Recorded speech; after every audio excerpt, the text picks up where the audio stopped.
before it ruled the known world. It was 7 hills, mud huts, sheep, a river that flooded every spring.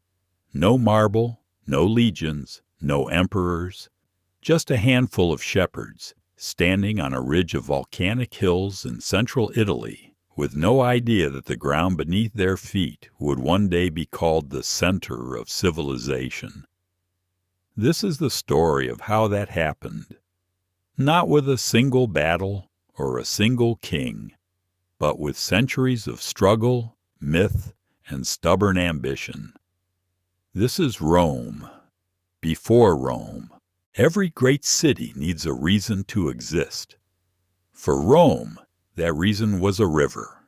The Tiber wasn't the biggest river in Italy, but it was in exactly the right place, close enough to the sea to trade, far enough inland to be defended, a natural crossing point where hills rose steep enough to protect a settlement from raiders.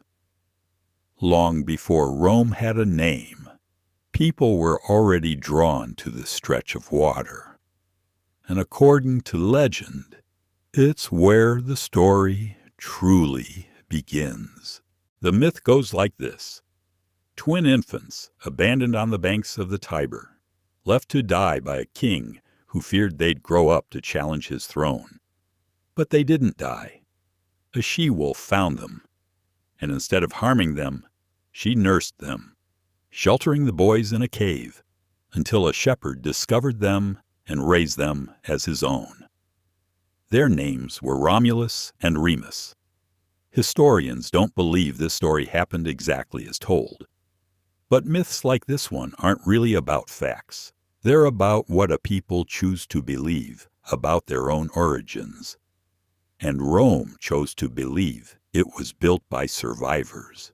By the time Romulus and Remus were grown, this stretch of hills was already home to small farming and shepherding communities. Simple villages of wooden huts, communal fire pits, and families working the land together. Life here was hard, but it was stable. Sheep provided wool and milk. The river provided fish and fresh water. And the hills provided something just as valuable: protection. It was an unremarkable place, the kind of village history usually forgets. But not this one. To the north lived a people far more advanced, the Etruscans, skilled metalworkers, architects, and traders with their own alphabet, their own gods, and cities built on engineering the early Latins hadn't yet mastered. The Etruscans would shape early Rome in ways still visible today, from the arch to Roman religious ritual to even the toga itself. Rome didn't rise in isolation. It rose by learning and eventually surpassing the civilizations around it. Legend says that Romulus and Remus argued over where exactly their new city should stand and on which hill.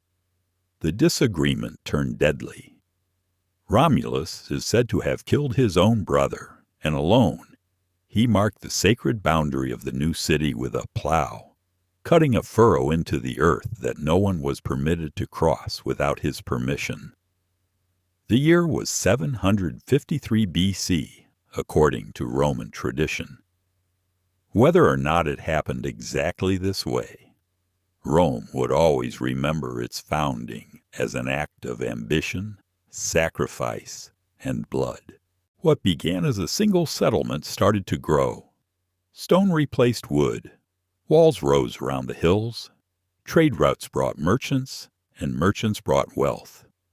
Within a few generations, this small village of shepherds had become something else entirely, a city, with its own identity, its own laws taking shape, and an appetite for expansion that showed no signs of slowing down.